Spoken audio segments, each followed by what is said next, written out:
Bleeding a patient is no longer an accepted medical practice, but according to the government, it's a standard practice for some doctors to bleed the patient's wallet.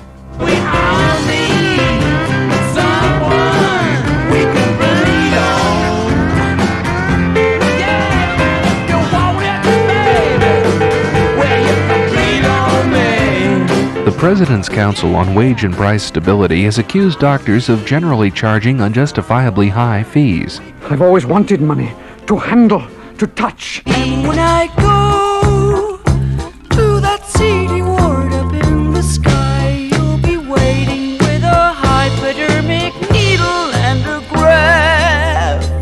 According to the Council's report, doctors' incomes are rising faster than any other occupational group.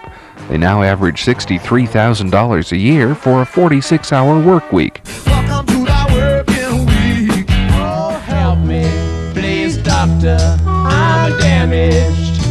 You've dedicated yourself to saving lives. That's right, and I saved 6 lives this week. By operating? No, by not operating. One doctor who agrees with the government's assessment is Dr. Edgar Berman. He even wrote a book about the high medical fees called The Solid Gold Stethoscope. They're really gotten so they're more interested in money than the patient. And even the medical students today, I think 65% of them say they go into the profession for money. Dr. Bob, you've given this hospital a bad name. You're right. Fred is a terrible name for a hospital. How about Eunice?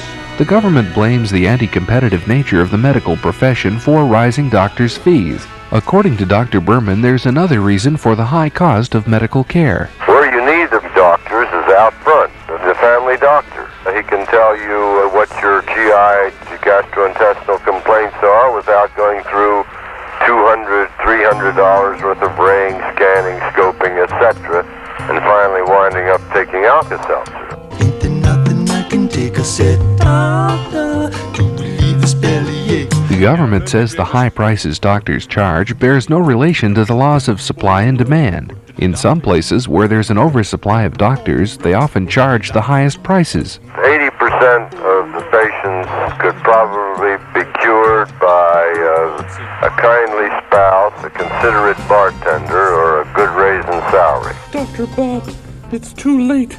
You've lost him. Well, he couldn't have gone far. He was under the sheet a second ago. I don't need no doctor because I know what's ailing me. Steve Crowley on the News Blimp.